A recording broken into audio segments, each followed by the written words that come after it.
Aquelas Duas, com Isabela Sais e Cora Ronay.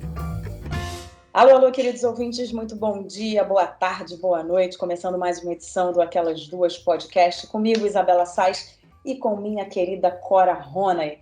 Eu me preparando para fazer aniversário durante a quarentena. E a Corinha, se preparando para quê? Para comemorar o teu aniversário na quarentena. Eu acho que eu vou ter que cantar parabéns pelo telefone para você, ou a gente vai ter que fazer um Zoom com uma velhinha no centro e vamos fazer mais uma daquelas cerimônias que a gente tanto tem visto na internet, né? Que estão sendo muito divertidas, né, Corinha, essas cerimônias, porque a gente nunca imaginou que a gente fosse passar por isso tão frequentemente, e realmente, né, os aniversários, hoje mesmo eu comemorei o aniversário de uma amiga através do Zoom, várias amigas reunidas, e a gente cantando parabéns, a gente cantou outras músicas que ela gostava também, e eu acho que o meu vai nessa onda, então eu faço questão de falar com você, porque eu quero falar com os meus amigos que eu amo, e você está nessa lista, e eu vou ver como é que vai ser esse aniversário em quarentena, uma experiência diferente. Eu tenho uma amiga que fez anos ontem e ela postou uma foto dela no Facebook, ela sozinha, que ela está em quarentena, sozinha em casa, ela sozinha soprando a velhinha no bolso. Para mim foi assim, o retrato da quarentena, entendeu? Eu digo, gente, porque é uma produção difícil de fazer também, que você tem que botar o celular no tripé e tal, né? Muito bonitinho os aniversários de criança, né? A criatividade que as pessoas têm usado para comemorar os aniversários das crianças. Nos Estados Unidos, que o pessoal mora muito em casa, o pessoal tem feito carreata em frente à casa das crianças, buzinando. Já vi vídeo de gente cantando num prédio, assim, nas janelas internas do prédio, para uma criança que fazia anos lá embaixo. Enfim, coisas assim, muito interessantes acontecendo. Olha, esse aniversário dessa menina que fez anos, acho que foi aqui no Brasil mesmo, de uma menininha, não é disso que você está falando? Que todo mundo foi para a varanda, piscava a luz e batia palma e Sim, cantava parabéns. Pois é, exatamente. foi muito bonitinho, porque ela não esperava e todo mundo foi para varanda bater palma para ela, cantar parabéns para ela. E também, acho que na Itália, na Espanha, tiveram aniversários, tiveram comemorações também, que as pessoas foram para as varandas, alguns músicos também tocaram é, seus instrumentos para a pessoa e fizeram um parabéns todo especial. Então, falando em músico, inclusive, nosso querido Léo Jaime daqui a pouco vai dar um depoimento aí sobre um dos nossos assuntos. Eu acho que eu vou pedir para o Léo fazer um show na varanda. O que você acha, Corinha? Porque eu sou vizinha de janela dele. Vou pedir Nossa, de presente. eu me mudo. Pede para fazer semana que vem, que eu dou um jeito de me mudar para aí. Então, vem morar aqui comigo. Eu vou falar, Léo, olha só, você não tem escapatória. Corinha veio morar aqui comigo durante essa semana, só para você fazer um show de aniversário para mim, e ela vai estar aqui também de público assistindo, batendo palma para você. Pronto. Mas é muito chique, né? Comemorar aniversário com o show do Léo Jaime não é para quem quer, é para quem pode. É uma coisa. Isso é muito, muito elegante. Pois é, e tem uma outra coisa nessa quarentena que está muito engraçada, agora eu não sei se você está percebendo isso. Eu lembrei que é o meu aniversário é dia 30 de abril, que é véspera de feriado, né? E as pessoas estão. Eu recebi outro dia o telefonema de uma pessoa que trabalha comigo para marcar comigo uma gravação, e aí a pessoa falou: olha, a sua gravação vai cair no feriado, então se você quiser mudar o dia, não tem problema. Eu falei, amigo, querido, amor da minha vida, feriado na quarentena, veja bem, todo dia é dia na quarentena, então não tô nem me lembrando que tem um feriado na quarentena, então eu posso gravar o dia que você quiser, porque domingo é igual a segunda, feriado é igual a terça-feira, porque eu não tenho nenhum compromisso fora de casa, né? Não tem mais aquela coisa. Aí eu fiquei pensando nisso, você não tem mais aquela coisa de, tá vindo um feriado, vou me programar, quero fazer uma coisa diferente. Não, estamos em quarentena, qualquer dia é dia, né? Olha, pior que a gente não sabe que dia da semana que é. Na minha cabeça, já não tem muita diferença se é sábado, domingo, dia da semana. Não tem nada que altere a minha vida de uma forma impactante ou radical. Antigamente, segunda-feira era aquele dia que você se prepara para o resto da semana, você senta, você vai para a rua, você resolve os problemas, você conversa com as pessoas para resolver o que vai ser. Agora, tanto faz. É verdade. O que nos faz concluir que nós estamos absolutamente perdidos no tempo e no espaço e assim ficaremos durante algum tempo. E vamos aceitar. Sim, nós vamos, sabe? O problema é que essa quarentena, você sabe, nessa altura do campeonato, a gente já viu que isso não vai acabar de um momento para o outro, que a gente vai ter que fazer quarentenas intermitentes, que a vida não vai voltar a ser o que era, que a gente vai ter que ficar mais em casa, que tudo vai mudar de ritmo, né? E eu acho que a gente vai ter que desenvolver um modo de vida mais adequado a um planeta com esse vírus, um modo de vida adequado a um planeta sem vacina. Eu também não sei, é um ponto de interrogação que fica na nossa cabeça e que prova mais e mais de que a gente, de fato, precisa manter a calma, a saúde mental, a saúde emocional, viver um dia após o outro e começar o nosso programa. Vamos, Corinha, começar o nosso programa? Vamos. A gente fica aqui conversando, esquece que a gente está fazendo um podcast, né? É muito bom, né? Porque a gente começa conversando sobre coisas que não são da nossa pauta, que a gente, né, que vem à nossa cabeça. Quando a gente vê, já tem a primeira parte do programa toda é de um papo que não estava previsto. Isso é a melhor coisa que tem entre a gente, Cora. Que a gente começa e não para mais. Olha, só contar mais uma coisa, porque hoje, sabe aquelas lembranças do Facebook? Que o Facebook traz a lembrança do ano passado, 2 anos. Trouxe a lembrança que no Game of Thrones, eu fazia uma espécie de live, não era uma live, era por escrito. Eu acompanhava o capítulo, escrevia sobre o capítulo assim que acabava e as pessoas ficavam comentando, né?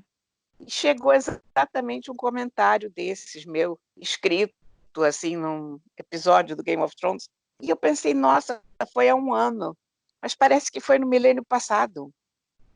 Parece uma coisa de uma outra vida, Game of Thrones não pertence mais ao mundo da gente, né? Aliás, essa é uma ótima pauta, é a percepção do tempo quando a gente vive o que a gente está vivendo. Muda completamente. A partir do momento que você vive uma pandemia e que você vive esse momento, que é um momento de muita ebulição, né, de muita notícia e de muitas questões emocionais e de muitas questões em todas as áreas da nossa vida, a sensação realmente que a gente tem é essa. Coisas que aconteceram há 1 ano parece que aconteceram há muito mais tempo, porque a nossa percepção de tempo fica completamente diferente. Olha a pauta boa aí, Corinha. Exatamente, a gente parou de medir o tempo com aquela escala que a gente usava. Nós estamos usando uma outra qualquer, que sei lá, a gente ainda não se acostumou com a nova. É isso. Mas enfim, vamos começar o programa, Corinha. A gente começa falando da demissão do Moro. O ministro Celso de Mello, do Supremo Tribunal Federal, autorizou a abertura de inquérito para apurar declarações do ex-ministro da Justiça e da Segurança Pública, Sérgio Moro, contra o presidente Jair Bolsonaro. Moro anunciou sua demissão na última sexta-feira. A saída dele foi motivada pela decisão do presidente de trocar o diretor-geral da Polícia Federal, Maurício Valeixo, indicado para o posto pelo ex-ministro. Segundo Moro, Bolsonaro queria substituir Valeixo por alguém com quem o presidente tivesse uma relação pessoal. O objetivo seria que o novo diretor repassasse informações sobre investigações ao presidente. De acordo com o ministro Celso de Mello, as declarações de Moro têm relação com o exercício do cargo do presidente. Por isso, a investigação de Bolsonaro durante o mandato é permitida. A Constituição impede que o chefe do executivo seja alvo de apuração alheia ao exercício do mandato. Durante um pronunciamento, Bolsonaro disse que as acusações de Moro são infundadas e que não tentou interferir na Polícia Federal. Ex-juiz responsável por processos da Lava Jato, Moro deixou a função em 2018 para assumir como ministro da Justiça. Essa já é a 9ª vez que um ministro deixa um cargo no governo Bolsonaro. Corinha, as pessoas já sufocadas com tanta crise, como se não bastasse, surge outra. Como é que você recebeu os últimos acontecimentos no governo? Conta aí. Olha, é exaustivo. Na verdade, a palavra que eu tenho para esse governo é exaustivo. Porque eu acho que é um momento em que toda energia do país, toda a energia de todo mundo, tinha que estar voltada para uma única coisa, a pandemia. E já é bastante problema, porque a gente tem o problema das mortes, a gente tem o problema das pessoas que estão ficando doentes, e a gente tem que começar a pensar como sair disso também economicamente, quando é que a gente vai começar a abrir. Em vez disso, o país está gastando a maior parte da sua energia discutindo um presidente miliciano, as suas ligações espúrias, os seus filhos suspeitos. Quer dizer, é uma maluquice tudo isso. É realmente uma maluquice. Eu tenho a sensação que eu estou no hospício, sabe? Agora, eu compartilho da mesma sensação que você, e eu tive, assim, um sentimento de vergonha, eu vou te dizer, quando eu assisti o discurso do Bolsonaro depois que o Moro pediu demissão e fez o discurso dele, né? Porque foi de uma... Eu não sei, foi um discurso patético, falando de filho que pegou todo mundo no condomínio, de piscina, de metro, de taxímetro no Rio de Janeiro. Ele fez uma confusão. Ele ia para um lado, ia para o outro, ia me dando uma vergonha. Eu falei, meu Deus do céu, o que esse cara tá falando? Porque ele tem todo o direito de resposta, ele tem todo o direito de dizer, olha, não foi isso que aconteceu. Todo o direito, estamos numa democracia, temos liberdade de expressão, que bom, cada um vai lá, coloca o seu ponto. Agora, um discurso desse para um chefe de Estado, para o presidente do Brasil, me envergonhou, mas me envergonhou nas profundezas, Cora. Olha, o problema é que não tem o fundo do poço, né? Quando a gente acha que já chegou lá, acontece mais essa. Esse discurso, eu acho que deve ter dado uma confusão na casa dele, porque toda vez que a gente começa a esquecer a folha corrida da família da Michele, ele traz e lembra de novo. Então lembrou da avó traficante, da mãe estelionatária, porque só tirar 10 anos da carteira de identidade, né, em vez de fazer plástica. Gente, em que mundo que a gente está? É uma maluquice tudo isso, né? Eu te juro que me deu um desânimo completo, sabe? Uma coisa que normalmente teria me dado, mas me pilha na hora, porque eu sei que eu estou pilhada porque eu vou para o Twitter e fico tweetando furiosamente. Mas depois eu me sinto exausta, eu me sinto vergonha, a palavra também, né? Não é possível que a gente esteja com essa pessoa no comando do país. Isso é louco. Realmente, a gente tem o pior presidente do mundo, de todos os tempos, ou talvez de todos os tempos, também não vamos exagerar, mas nesse momento, indiscutivelmente, né? O Trump fez não foi nenhum pronunciamento hoje, mas ele estava falando, assisti uma matéria, e ele até disse no final da fala dele, ele diz que o presidente do Brasil é amigo dele, que ele deseja o melhor para o Brasil, mas ele fez críticas, né, ao Brasil. Ele falou que o Brasil foi um dos países que adotaram medidas que foram contrárias ao resto do mundo. E eu nunca pensei que eu fosse ver o Trump falando alguma coisa que eu achasse que, ok, concordei. Porque também eu acho um outro louco, sabe? E na hora que ele falou isso, eu falei, não, de fato eu preciso concordar com o Trump, que o Brasil foi na contramão praticamente do mundo, né? Em relação às medidas de isolamento social, né? A gente Mas sabe que o eu nosso acho presidente não é que a favor. a questão é que o Trump é louco, mas não é burro. Ou, digamos, não é inteiramente tapado, porque também duvido da inteligência dele, mas, enfim, tem uma hora que você tem que olhar para os fatos e dizer, não, peraí, tem uma pandemia, é um vírus, vamos ficar em casa, vamos ser sérios uma vez na vida, né? Mas não, é inacreditável. E você vê que esse ministro, Taixa, ainda não tomou pé da situação. Você vê uma pessoa inteiramente perdida, sem noção do que está acontecendo. Eu sei que é difícil, mesmo no Ministério da Saúde, você ter uma noção do que está acontecendo, mas tem que passar firmeza. Era a coisa boa do Mandetta. Mandetta passava firmeza. Esse cara ainda está naquela, o Brasil é um país muito diverso, muito diversificado, os municípios, blá, blá, blá. Gente, todo mundo sabe que o Brasil é um país diversificado. Vamos aos fatos, vamos aos números, o que o senhor pretende fazer, né? E eu acho que ainda tem o seguinte, Cora, é o que você estava falando, né? A gente tem que focar na pandemia, e aí vem mais uma crise, mais uma crise, mais uma crise. E agora a gente tem um novo ministro, né, da Justiça, o André Mendonça, e a gente tem o novo diretor da Polícia Federal, que é o Alexandre Ramagem, que é a questão, né, principal, porque é um cara muito amigo da família, então o Bolsonaro realmente ele conseguiu o que ele queria, né, que era ter um diretor da Polícia Federal muito amigo, claro que com intenção de fazer intervenção na Polícia Federal, né, o que a gente sabe que a banda não toca assim, ou pelo menos não deveria tocar assim, né? Então você tem uma investigação sendo aberta em relação a ele, que vai ser comandada, muito provavelmente, por um delegado nomeado pelo Ramagem. Então, eu acho que a gente ainda vai ter muitos desdobramentos dessa história, né? Porque a gente sabe que a Polícia Federal tem que se manter distante de qualquer interferência política, né? Que é assim que funciona. E não vai ser assim, né? Pelo curso das coisas, né? Pelo caminho que as coisas estão tomando. Então, eu realmente fico muito preocupada com o que pode acontecer por aí. Eu acho, francamente, escandaloso o cara nomear um cara da família, digamos, o chefe da polícia da família dele. Que é isso que a gente viu acontecer, né? Não temos na PF um diretor isento. Não, nós temos o pincha dos churrascos e tal. Olha, esquece, pronto. Vamos falar de outra coisa. Eu não consigo falar nisso, você sabe? É aquele negócio, eu não sei qual é a palavra, mas a palavra talvez seja entre indignação e exaustão. Não, eu não aguento mais ficar indignada, eu não tenho mais força para ficar indignada à altura da indignação que esse país demanda. É isso.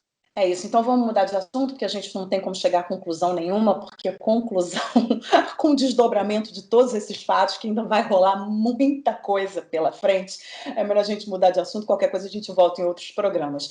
A gente fala agora sobre o relaxamento da quarentena. A adesão ao isolamento social caiu em 22 dos 27 estados, mais o Distrito Federal, em comparação com o fim de março. O levantamento do jornal o Globo foi feito com base no relatório de mobilidade comunitária disponibilizado pelo Google. Apenas Acre, Roraima, Amapá, Amazonas e Piauí apresentaram queda na circulação de pessoas maiores ou iguais ao último mês. Em meio a pressões dos setores políticos e empresariais, ao menos 10 estados já flexibilizaram restrições à atividade comercial. O presidente Jair Bolsonaro tem defendido um retorno à normalidade das atividades do setor.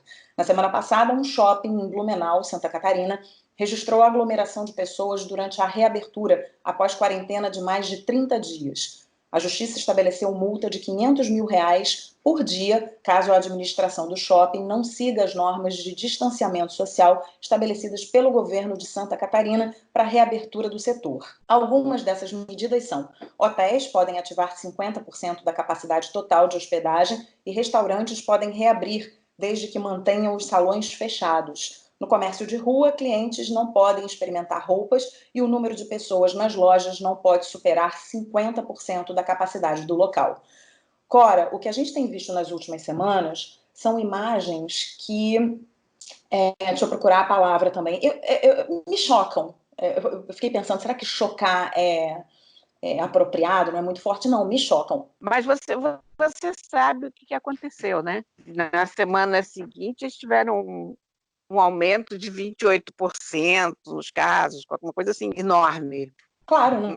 Eu fico muito impressionada com o que eu posso dizer, com a cegueira das pessoas, sabe? As pessoas estão vendo isso, mas tem gente que ainda acha que o coronavírus é uma farsa, que é uma invenção dos chineses para dominar o mundo, junto com a CIA, com os Illuminati, os discos voadores, que agora apareceram nos Estados Unidos para valer. Você viu de novo? Os voadores estão na moda de novo. Vi. Então, sei lá, é uma coisa, não sei, as pessoas saem.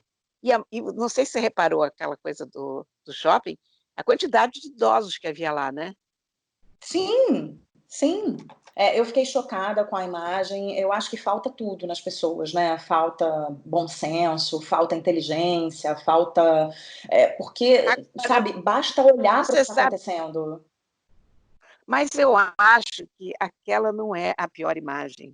Ou por outra, aquela é a imagem mais folclórica que a gente tem, aquela abertura com o sujeito tocando um instrumento de sopro, né, para espalhar bastante as gotículas dele pelo mundo. Mas eu acho que as imagens mais preocupantes mesmo são as imagens do cotidiano. Quando você vê como as pessoas, em alguns lugares, continuam levando a vida normalmente, com barulho. No outro dia, quando foi ontem, eu acho, eu vi um vídeo gravado, a chegada de não sei quantos caminhões frigoríficos à porta de um hospital, acho que foi aqui em Campo Grande, e ele queria mostrar aquilo, olha, que coisa grave, né?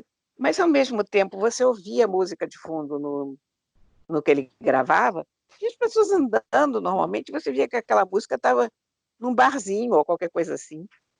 E um movimento absolutamente normal de pessoas à volta. Então, essas são as imagens que me preocupam mais do que, eventualmente, aquele shopping folclórico, porque é o pessoal que tem até alguma consciência, que está mostrando os caminhões frigoríficos chegando, e, apesar disso, está na rua. E há uma diferença entre você ir para a rua porque você precisa, digamos, você é um profissional de saúde, ou você é um jornalista, ou você é um gari, ou você é um profissional de uma das profissões essenciais que não podem ficar em casa. E outra coisa é um monte de gente que está na rua porque está na rua, passeando na rua, andando na rua, É isso. O que que correndo. você tem de tão urgente? O que que você tem de tão urgente, por exemplo, para fazer num shopping durante uma quarentena, né? Por que que você vai se aglomerar dentro de um shopping, né? Você não tem absolutamente nada. E uma outra imagem também que me choca, mas aí não é um caso de as pessoas não têm noção, não é, mas assim, eu fico muito.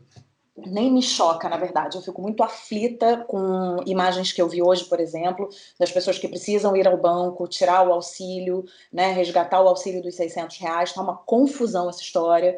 E as pessoas acabam se aglomerando porque entram no desespero, porque precisam do dinheiro. Então eu vi entrevistas com mulheres com bebês no colo, porque precisam do dinheiro, porque o dinheiro vai ajudar na renda. E as pessoas começam a se aglomerar na porta dos bancos. Com a confusão, as pessoas esquecem do distanciamento entre uma pessoa e outra, né? Porque a regra é você ter ali 2 metros, 1,5 metros de distanciamento entre uma pessoa e outra numa fila, mas você acaba esquecendo porque você entra num desespero, porque você precisa do seu dinheiro. Então isso também tem me deixado muito triste, porque não está organizada essa distribuição, né, do dinheiro. Teve a confusão dos CPFs, então eu fico muito.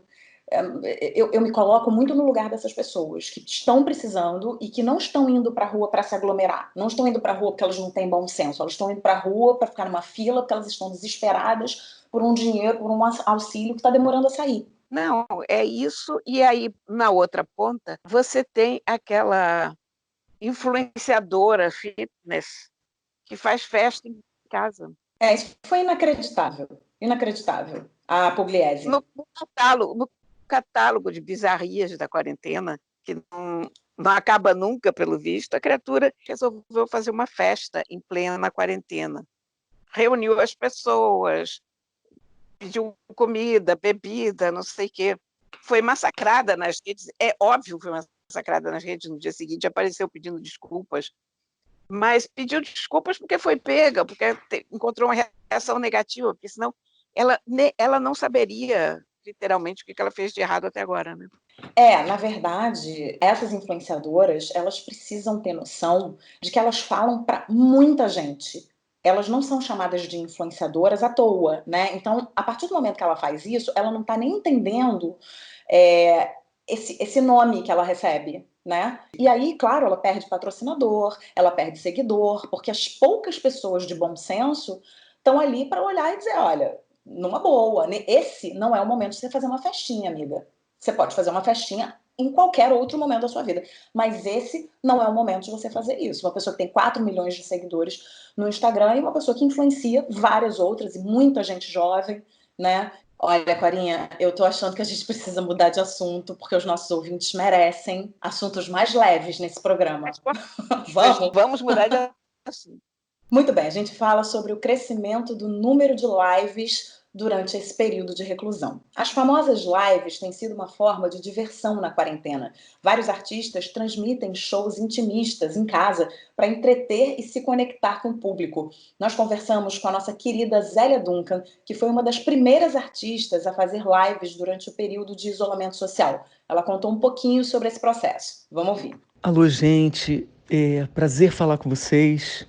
Um beijo, Isabela. Beijo, querida Cora. Saudade de esbarrar com você por aí. Eu, sem querer, fui uma das primeiras pessoas a fazer uma live, porque eu recebi o aviso de que o decreto, né, de que o governador tinha fechado o Rio dentro do Teatro Rival. Eu tinha acabado de passar o som 1h30, casa lotada, 2 dias. Eu não voltava ao Rival há muitos anos. Rival é um lugar importante para mim e para muitos artistas. Então, recebi a notícia praticamente saindo do palco para me vestir para o show. Foi muito difícil dar um tranco no peito, você não poder fazer um show assim, que já está na boca para sair. E aí eu propus à minha equipe da gente fazer o show. Todo mundo aceitou, nos arrumamos como se tivesse plateia ao vivo ali, real. Entrei e fiz o show para a internet. A internet não estava muito boa, porque o Rival é subsolo, a gente teve alguns problemas, mas muita gente viu muitos pedaços e a gente cantou para valer.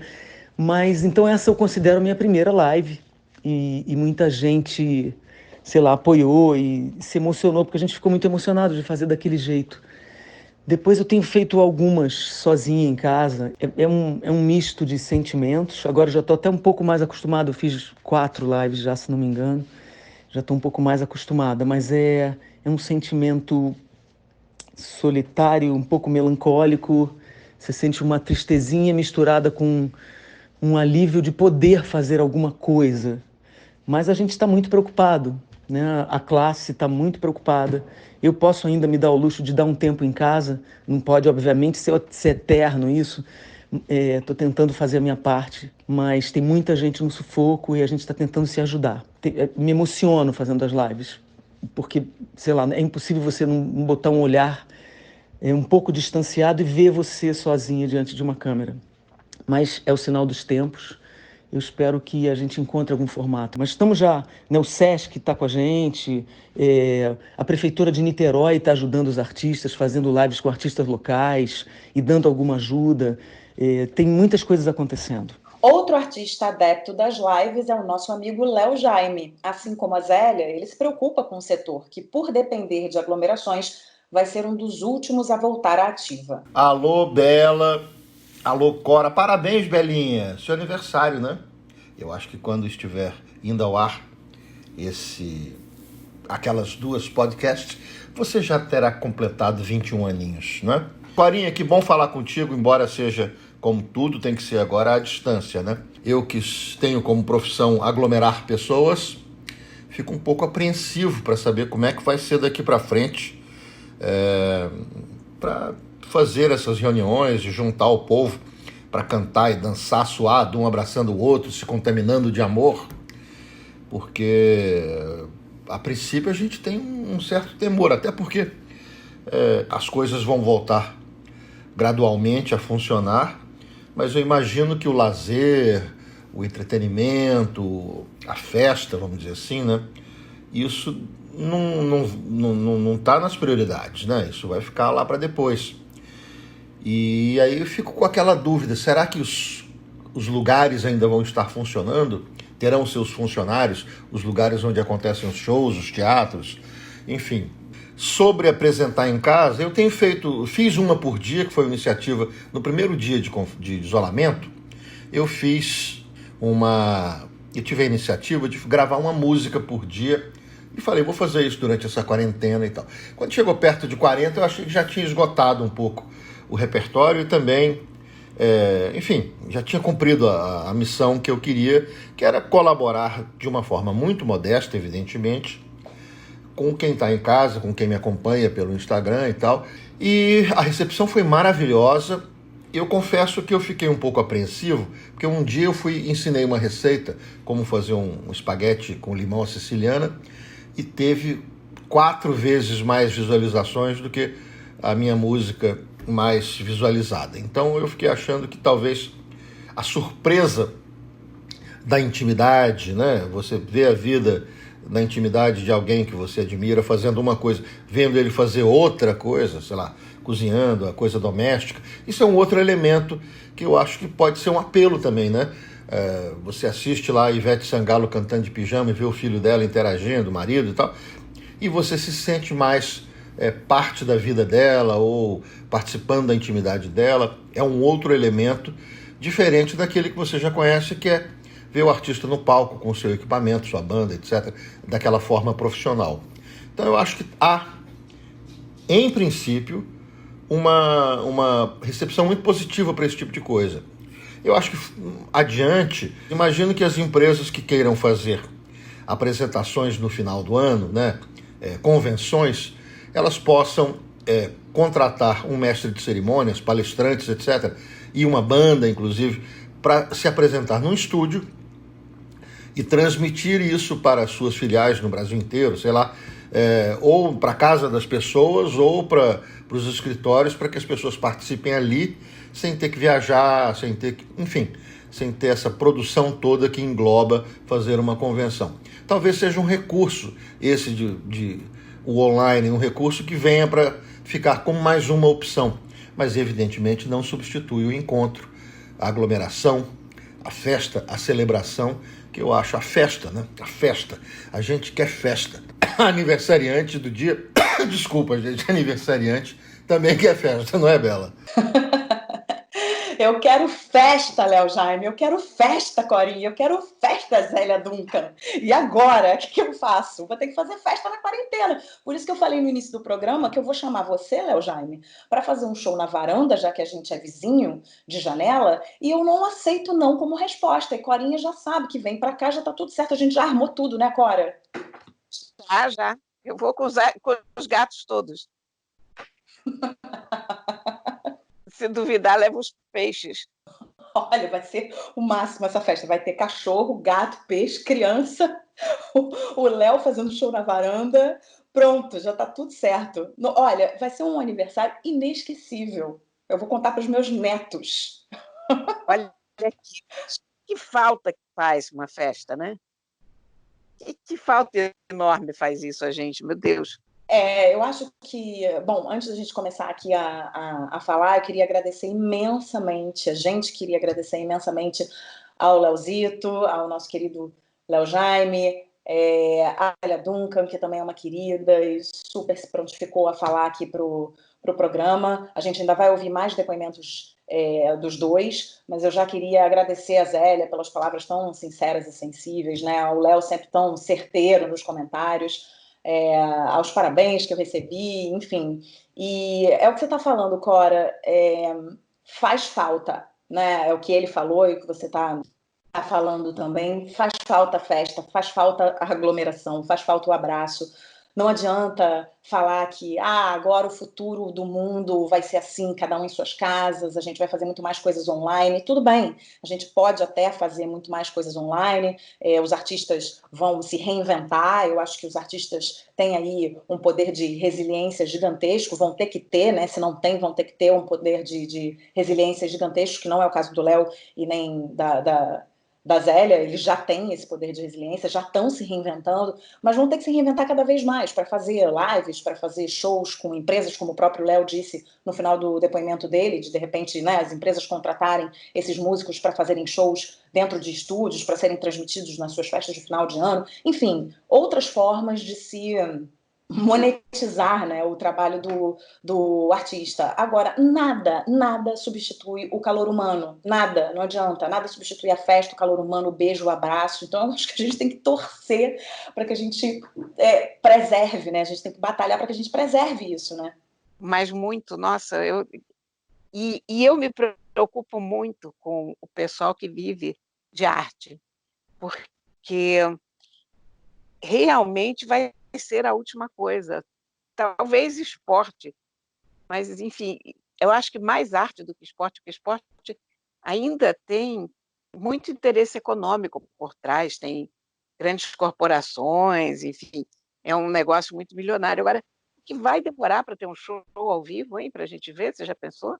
Eu não gosto nem de pensar nisso, porque tão importante na minha vida, todas as atividades culturais, sejam elas quais forem, enfim, seja um show, um cinema, um teatro, não só as atividades culturais, mas as atividades da gente socializar com os amigos, com a família, da gente ir para um restaurante bater papo, para a gente ir para um bar. Hoje mesmo eu passei num bar, passei perto de um bar, eu fui dar uma voltinha com meu filho aqui, bem pertinho da minha casa, passei perto de um bar que faz parte do bairro, é a cara do bairro, e o bar está sem nenhuma mesa.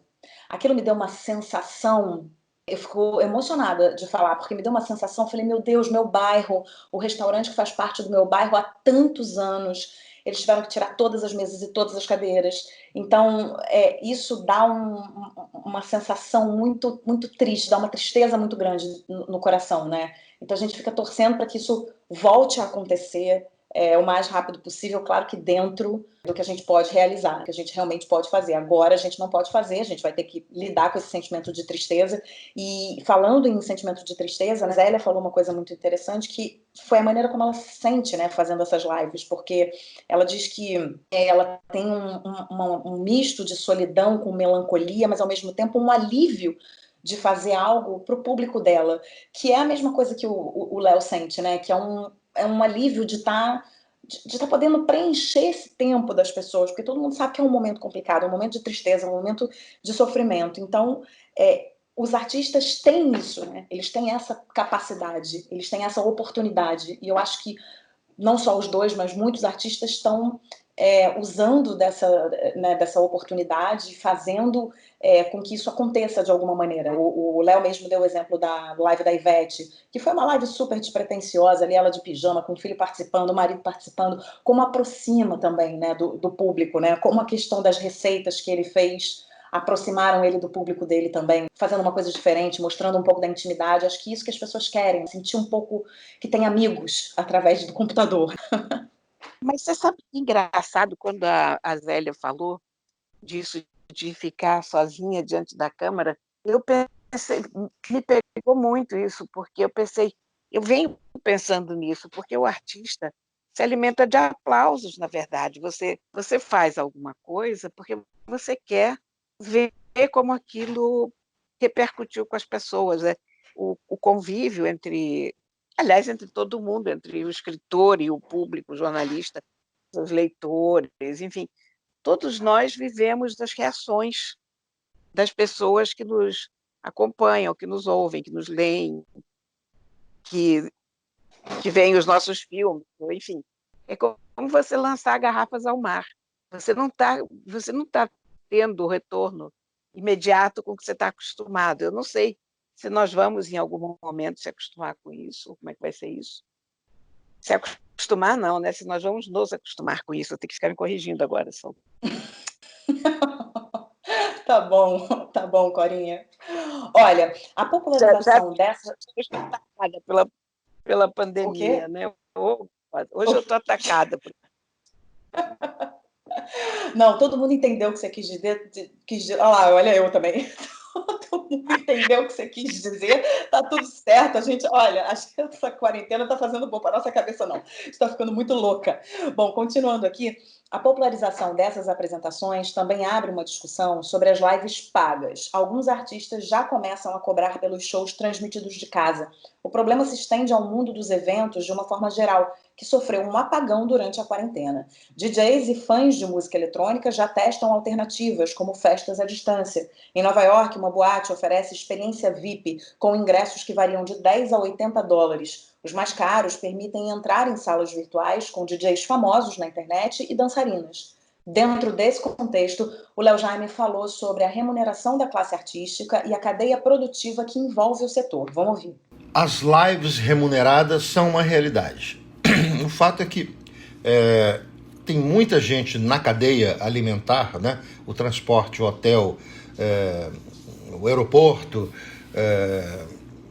a casa de shows, etc. Tem muita gente na cadeia alimentar de uma apresentação musical que fica de fora dessa conversa. E, de repente, também, vamos dizer assim, o patrocinador, né, ele pode fazer um negócio direto com o artista, eliminando muito desses elementos da cadeia, e isso também uma comunicação direta com o espectador. Então, o patrocinador, sei lá, a grande empresa contrata lá o artista para ele, da casa dele, fazer uma transmissão que vai direto para os consumidores dessa empresa. Então, muita gente nesse processo aí fica de fora, o que, de certa forma, favorece para que os custos sejam menores e aconteçam mais eventos. Isso do lado positivo. Por outro lado, é difícil mensurar o valor, né, dar um valor para essas apresentações, né? Eu acho que fica meio a negociação como se fosse quanto você quer para fazer um anúncio da minha empresa e tal. É uma coisa mais assim do que um show propriamente dito. Há que se lamentar aí que todos os elementos dessa cadeia alimentar vão ficar fora do jogo, né? Mas, por outro lado, os intermediários, às vezes, ficam com a maior parte do valor do negócio. Enfim, é uma conversa que o futuro vai chegando, vai mudando as coisas e tudo precisa ser reconversado, né? Eu acredito que seja uma boa essa coisa de criar essa possibilidade de colocá-la no cardápio. Espero que os artistas, os músicos e tal, de alguma forma, se vejam contemplados ou tenham alguma vantagem com isso, porque o que a gente percebe é que existe uma crise evidente e essa categoria não tem ninguém preocupado em salvá-la, né? Eu vou aqui fazer uma menção. Nós temos uma secretária de Cultura, que seria o equivalente ao ministro da Cultura, que não deu uma palavra. Inclusive, sabe-se que ela recebeu uma verba para ajudar a classe, a categoria, etc. Ela não deu uma palavra, ela não falou nada, ela não fez nada nesse período todo de quarentena aí. Então, a gente sabe que está ao Deus dará, né? E é possível que, estabelecendo essa nova forma de negócio, algumas pessoas consigam voltar a funcionar um pouco antes do que se prevê como a volta à normalidade, se é que vai haver normalidade. A crítica do Léo ao trabalho da secretária de Cultura, Regina Duarte, também foi compartilhada por Zélia Duncan. Que vergonha a secretária de Cultura, que vergonha ela não nos surpreender em nada, ela não, nem por um segundo, olhar para a própria profissão com responsabilidade, já que ela resolveu aceitar um cargo. Sinto muita vergonha de Regina Duarte não estender a mão para tantos colegas que precisam de um sinal dela, não liberar um fundo, não fazer alguma coisa efetiva e não salvar pelo menos uma parte da biografia dela. É muito triste o que a gente está vivendo, né? É muito triste o que a gente está vivendo, Zélia. É muito triste, Léo, é muito triste, Cora, porque a gente imaginar que a gente tem uma atriz na Secretaria de Cultura, uma pessoa que é como eles, né? É artista, né? Então, o mínimo que a gente espera é que ela se coloque no lugar desses artistas e olhe e fale, não posso deixar os meus colegas assim, né? Um exercício de empatia é o mínimo que a gente espera. E a gente não ouve falar da Regina Duarte, gente. A falta de empatia é a marca registrada desse governo, né? E, aliás, eu acho que nós vamos não ouvir falar em Regina Duarte por mais um tempo, porque o Bolsonaro já está fritando a Regina Duarte também. Já agora há uma pressão para que ela deixe o cargo, porque ele já falou na porta do Palácio que ele preferia que ela estivesse lá em Brasília e tal, e ela está trabalhando via internet. Está trabalhando, não sei, né? Mas ainda não vi o sinal do trabalho dela, acho totalmente bizarro tudo isso, toda essa reviravolta na carreira dela. Você vê, né? A pessoa é doida. A pessoa pega uma secretaria e... Para quê? Para nada. Se você for pensar bem, quando você se propõe a pegar uma secretaria, a servir de interlocutor, é nesse momento de necessidade, de catástrofe, que você tem que ir para frente. Eu lamento muito, você tem 73 anos, é grupo de risco, ok. Você se cuida, você usa uma máscara, mas você, no ministério, você é imprescindível. Não dá para ficar fazendo distanciamento social na hora que está todo mundo morrendo. Claro, ela está representando, né? Teoricamente, ela está representando essas pessoas. Ela é uma trabalhadora essencial, mas ela não se conta disso, então ela acha que ela pode. E eu sei lá do que ela se deu conta, sinceramente, mas o que o Léo falou, por exemplo, do que você tem de gente na rabeira do show, né? Quando você tem um show, você tem a pessoa na iluminação, você está vendo o artista. Mas olha, a quantidade de gente que trabalhou para o cara ir lá é enorme, e toda essa cadeia alimentar está sem condições. O iluminador, o cara do som, o cara do transporte, aquele cara que carrega os cabos, que carrega as caixas, monta aquilo tudo lá, o cara que faz o cenário. Gente, é muita gente, muita gente. Por isso é muito importante a gente também frisar a fala dele, quando ele diz, negócios podem ser feitos de patrocinador para artista diretamente, mas quando você faz esse negócio, você deixa toda uma cadeia de lado, e essa cadeia precisa ser pensada, esses profissionais precisam ser pensados, né? Então a gente não pode esquecer disso, né? Porque assim, tem um lado positivo? Tem, porque o artista não fica sem trabalhar, mas também, por outro lado, você tem um monte de gente que fica solta e que precisa alimentar uma família, que precisa. Olha, eu tenho amigos muito próximos que estão nessa situação. Amigos que trabalham com cultura, que precisam alimentar famílias de 2, 3 filhos e que estão numa cadeia que não está sendo alimentada, sabe? Então isso é muito grave. E aí, voltando, né, para a Secretaria de Cultura, voltando para a Regina Duarte, e aí na hora que você acha que você tem, quer dizer, a gente nunca achou, né, mas algumas pessoas acharam que teriam uma porta-voz, teriam uma representante, né, para dizer, olha, vamos fazer isso, vamos fazer aquilo, vamos liberar isso, vamos liberar aquilo, vamos ajudar os nossos artistas, vamos ajudar a cultura. A gente não ouve absolutamente nada, a gente não tem uma palavra, né, e a gente tem uma pessoa que eu tô trabalhando na internet, aquilo que você falou, cara, amiga, é o seguinte, você tem um serviço, você presta um serviço aí que é essencial, bota uma máscara e vai trabalhar, dá as caras, porque tem muita gente dependendo também do que você fala e do que você faz, das suas ações, sabe? Então é desesperador, cara, é vergonhosa essa situação. Sim, porque o ministério, a secretaria, o que nome se dê para aquela porcaria, está lá para isso, né? Para tomar providências. Você tocar o barco quando as águas estão plácidas é muito simples. Você vê, na verdade, quanto valem as pessoas num momento desses de desespero, de necessidade. Aí a criatura fica lá, isolada. Mas fala sério, né? Ai, Corinha, fala sério. Bom, vamos mudar de assunto. A gente agradece novamente os nossos queridos. A gente muda de assunto. O que foi?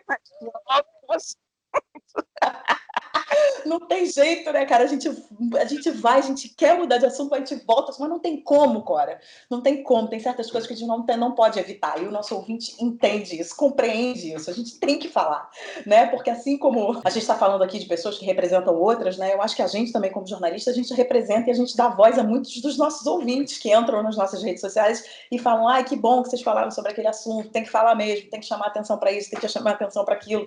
Então é isso. A gente está fazendo o que a Regina Duarte não está. Meu Deus do céu, né? Mas olha, a gente tinha que fazer alguma coisa, né? Não sei o que fazer, eu fico desesperada, eu fico olhando e digo, o que a gente pode fazer? A gente tem se perguntado muito isso, né, ultimamente. Bom, vamos mudar de assunto para o nosso último tema do programa, que fala sobre os idosos na quarentena. Tema muito importante, muito relevante. O isolamento social pode ser sinônimo de solidão, especialmente entre a população idosa. Pensando nisso, um grupo de voluntários do projeto Escutatória de Idosos, organizado pela jornalista catarinense Juliana German, dá atenção a essas pessoas. A ideia do projeto é conversar por telefone ou WhatsApp com idosos de todo o país para diminuir os sentimentos de solidão e ansiedade. No Rio, a psicóloga Malu Ruiz trabalha com idosos e também participa do time Humanidades, grupo de psicólogos e psiquiatras que fazem atendimento virtual gratuitamente durante a quarentena. Ela falou sobre como amenizar a solidão dos idosos nesse período. Não só os idosos, mas principalmente eles estão com muito medo, estão com muita tristeza, Tem uns que gostam muito de ficar em casa, que já estão acostumados a ficar em casa.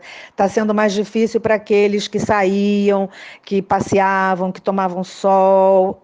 Mas o que a gente precisa é tentar fazer com que esses idosos fiquem mais fortes. De que maneira?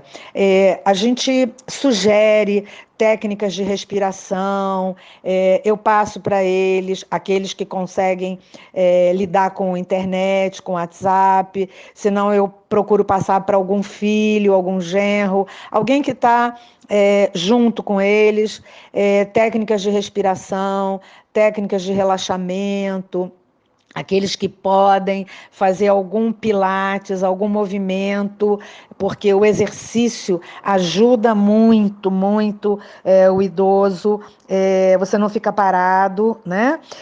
A gente tenta desenvolver a esperança, tenta falar com eles, é muito em função do que eles estão sentindo, né? E tem alguns que eu estou percebendo que os filhos estão buscando esses idosos para ficar com eles, porque eles não aguentam ficar sozinhos, né? E aí outros não, ou estão com cuidador, enfim, tudo vai depender do idoso. Mas o que eu procuro fazer dentro da minha experiência é sempre tentar trabalhar a alegria, trazer esses idosos para a alegria, para não ficar vivendo no passado, viver o hoje. O que eu posso fazer hoje? O que tem de bom hoje? O que aconteceu de legal, de bom para mim nesse dia? Enfim, vai sempre voltando a dizer, depender da solicitação deles, porque tem alguns que já estão com um quadro de depressão mesmo, e aí com o confinamento piora. Alguns que já têm essa tendência a ser mais difíceis, aí o confinamento piora. Eu faço sugestão de jogos, eu passo para eles realizarem algumas tarefas, deixar eles bem ativos e se sentindo úteis, porque não é porque ficou idoso que ele não é mais útil, tentando realmente ver a alegria, trazer alegria para a vida deles, mesmo dentro desse confinamento. Malu ainda reforçou a importância desse grupo de pessoas desenvolver recursos para viver o momento presente. Eu tento, ao trabalhar com o idoso, eles encontrarem um sentido para a vida deles, mesmo com a idade que eles estão. Descobrir quais são as potencialidades que eles têm e também é muito importante que eles percebam nesse momento que ou eles se paralisam e ficam só reclamando, ou eles aprendem a desenvolver recursos. Vamos aprender uma coisa nova, vamos aprender a internet, vamos aprender a lidar com as coisas que estão surgindo. E eu percebo que os idosos que começam a se atualizar com a tecnologia e que fazem exercício, eles são muito mais felizes. Bom, vamos agradecer a psicóloga Malu Ruiz, que deu essa entrevista para a gente, falando dos idosos. Eu acho que esse tema, Cora, é um tema muito importante para a gente abordar aqui no programa, porque, de fato, a gente tem muitos idosos passando a quarentena sozinhos. E nesse último depoimento que ela deu, que ela falou que, né, os idosos que procuram diversificar suas atividades, e ela tocou no assunto da tecnologia, e me ocorreu aqui uma coisa muito engraçada que me aconteceu essa semana. A minha mãe está passando a quarentena sozinha, minha mãe é idosa, né? Minha mãe tem 75 anos, e ela está passando a quarentena sozinha, e a gente conversa muito, eu converso muito com ela sempre. A gente faz aqui lives com o Theo, ele fala com a avó todos os dias, e a gente se fala todos os dias, e a gente conversa muito, e nessas conversas é aquilo, né, para todo mundo. Tem dias melhores, tem dias piores, às vezes ela tá um pouco mais inquieta, e aí eu falo para ela, mãe, tenta viver o hoje, não fica tão ansiosa. O meu pai também, às vezes, mostra sinais de ansiedade, meu pai tem quase 80 anos, tem 79, então mostra sinais de ansiedade, eu tô sempre ali, meio que acompanhando de perto os dois ali com muito carinho e tentando aconselhar, né, aconselhá-los de alguma forma, né, do que fazer e de como lidar com tudo isso, que é muito complicado. O meu pai não está passando quarentena sozinho, está com a mulher dele, mas a minha mãe está passando sozinha. E aí aconteceu uma coisa muito curiosa na semana passada, porque o meu primo toca violão e ele tá fazendo uma live com amigos. Todo sábado, 5 horas da tarde, ele faz uma live com amigos. E aí tô eu lá na live, eu falei, vou prestigiar, né, meu primo e tal. Eu tô lá na live, daqui a pouco eu vejo a minha mãe comentando a live dele. Eu falei, Ah, que ótimo. como assim minha mãe tá no Instagram? A minha mãe nem sabe o que é Instagram direito, porque minha mãe é zero tecnológica, né? Então a minha mãe não só fez um perfil no Instagram para acompanhar as novidades, como ela estava comentando. De repente eu vi um bravo, vários pontos de exclamação e o nome da minha mãe. Aí eu escrevi no outro comentário e falei, mãe, você tá aqui? Eu tô muito emocionada. E eu fiquei emocionada mesmo. Falei, caramba, ela tá se virando, né? Porque é isso, cara. É É se muito virar nos bom. 30 com o que temos para hoje. Minha mãe entrou no Instagram. Eu jamais imaginei que a minha mãe entraria no Instagram sozinha. Ela saiu lá. Quer dizer, ela teve uma orientação de uma prima minha, que é mais nova e tal, e aí mandou lá a orientação, mas pela orientação que ela deu, ela foi lá, entrou no Instagram.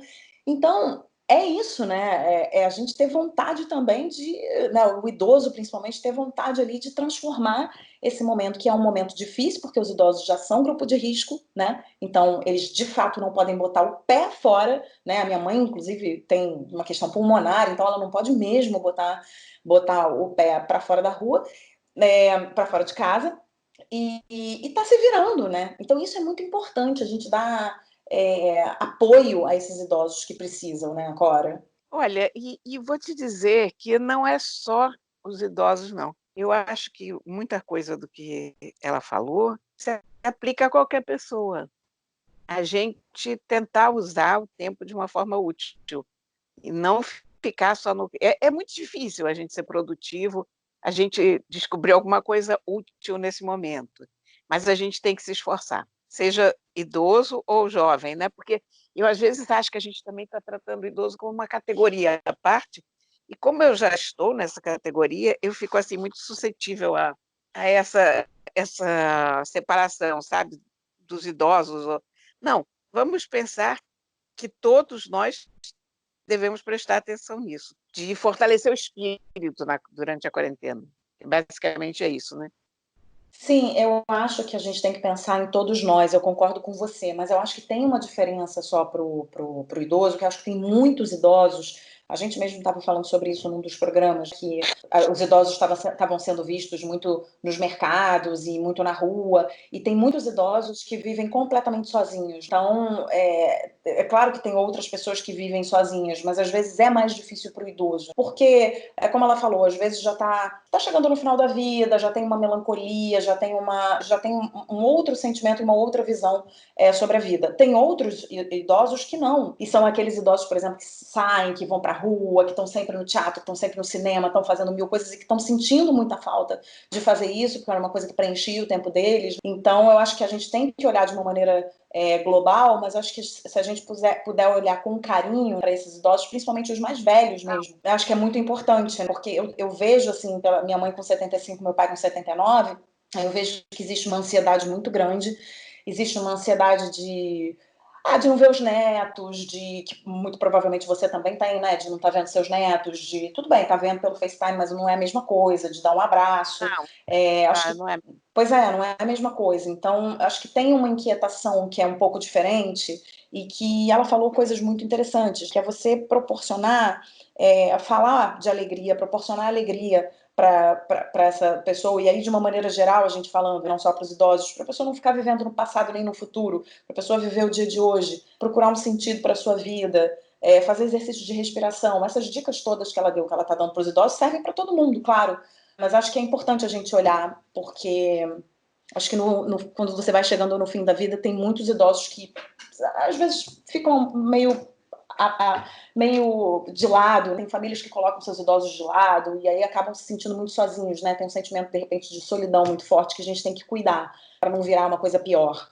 E a coisa que eu observei já, ainda no começo da quarentena, da relação que nós mais velhos temos com as nossas casas e os mais jovens, porque as nossas casas são o tempo consolidado. A casa de uma pessoa jovem é sempre uma coisa cheia de possibilidades, porque está sempre faltando alguma coisa. Então, tem aquele cantinho que você quer incrementar, tem aquela parede que você quer pintar, tem uma estante que você quer fazer, enfim, tem muito mais coisas para a casa evoluir. Então, a casa te parece uma coisa de mais possibilidades do que a casa de uma pessoa que já está há muito tempo naquela casa. Eu diria que pode até ser um jovem estar há mais tempo na mesma casa, mas, em geral, o jovem ainda não teve tempo de ficar tanto tempo na sua própria casa. Então, nisso tem uma diferença entre a relação que a gente tem com a casa, né?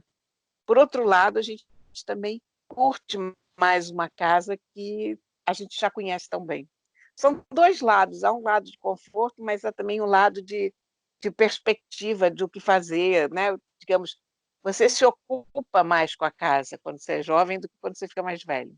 Porque você ainda precisa fazer muita coisa dentro de casa quando você se mudou há pouco tempo, quando você está há pouco tempo numa casa, né? Mas, por exemplo, você tem uma relação com a sua casa que eu acho muito legal, assim, por mais que você já viva há muito tempo na mesma casa, você tem uma coisa assim de relação com seus objetos, com os seus livros, você é uma pessoa, inclusive, que mostra, né? Por exemplo, agora eu não tô indo, mas eu vou à sua casa uma vez por semana pra gente gravar o podcast, e você sempre me mostra um objeto ou outro, você me mostra a vaca que o gato quebrou, e o livro tal, e isso que você tem que mudar de lugar que você gostaria de fazer. Então, tem uma dinâmica para você. A sua casa tem uma dinâmica para você. Tenha, mas eu sei que eu sou bastante exceção, sabe? Uhum. E, aliás, a vaca que o gato quebrou, e eu não tenho coragem de trocar pela vaca nova. Não acredito, Cora. Verdade, mas é porque cada vez que eu olho para aquela vaca, eu dou risada, toró. Então, você se lembra, é um marco, né? Você se lembra de alguma coisa de uma coisa que aconteceu. É um marco da nossa história pessoal. Então, eu não vou substituir a vaca quebrada pela vaca nova. Tá certo, então deixa a vaca aí, Corinha. E olha, chegamos ao fim então do nosso programa de verdade, agora é verdade, chegamos ao fim. E temos dicas. Temos dicas? Temos, claro que temos. Eu tenho uma dica do livro dos meus amigos do Facebook. Tem uma turma que escreve muito poderosamente no Facebook. São todos muito, muito bons. E eles resolveram se juntar e fazer um livro, Crônicas de Ásia. E eu acabei de receber o livro deles hoje. Porque tem um espaço que é a Flick, que é a feira literária do Facebook, né? O pessoal faz, meio que gozando a Flip. Mas o livro está lindo, sabe? E pode ser comprado através do site deles todos. Então, é o Eduardo Afonso, o Fernando Canhadas, a Patrícia Chacur, o André Gabé, Nelson Moraes, o Mentor Neto, o Elinho Saboia, a Sônia Zagueto e o Cássio Zanata. E o prefácio do livro foi feito pelo Carlos Eduardo Novaes. Então, está sensacional. É um livro que eu super recomendo a todo mundo, sabe? São historinhas curtas, quer dizer, aquela coisa boa para ler na quarentena, porque, ao contrário do que eu tinha imaginado originalmente, quando começou essa quarentena, eu achei que seria um tempo de leituras longas, mas não é. A gente não consegue se concentrar o suficiente para ler livros muito compridos. Eu tenho reparado isso, eu tenho gostado muito de ler contos e livros de ensaios e crônicas, porque é o tamanho da minha atenção, meu attention span está muito curto. Eu vou repetir o nome do livro, para quem por acaso não pegou, é o Crônicas de Ásia, e é uma edição da editora Realejo, de São Paulo.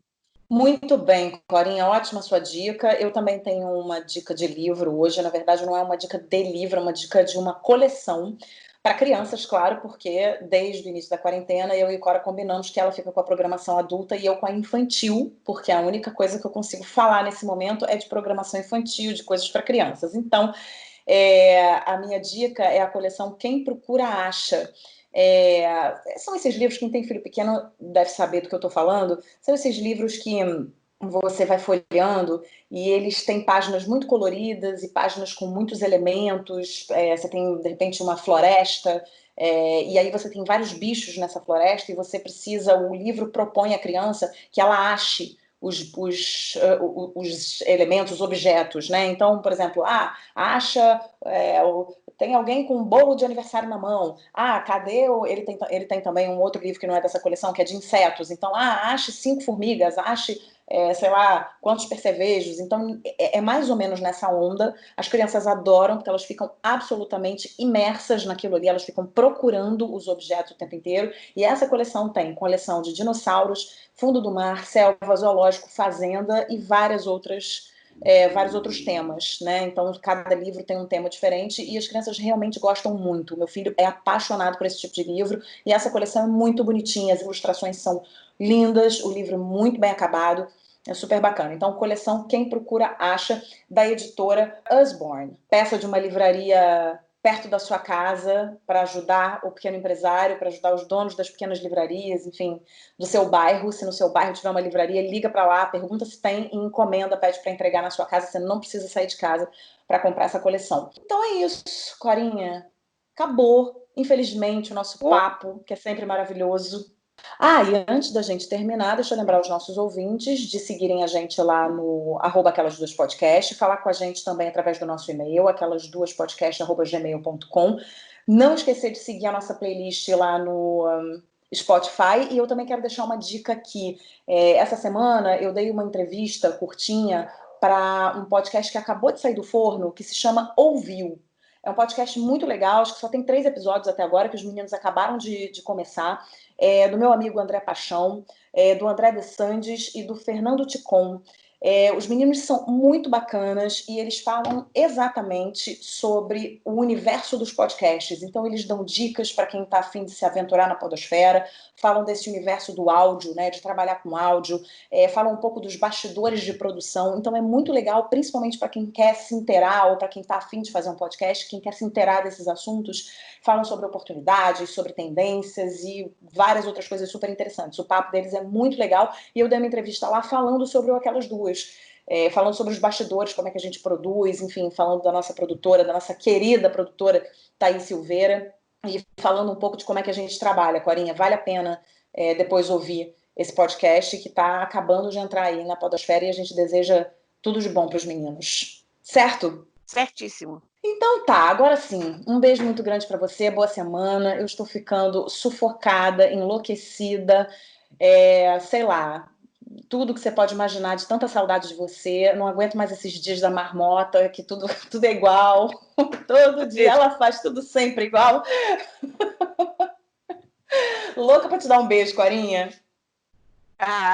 Um beijo, meu bem, um beijo para todo mundo. Beijo, até semana que vem. Aquelas Duas, com Isabela Sais e Cora Ronay.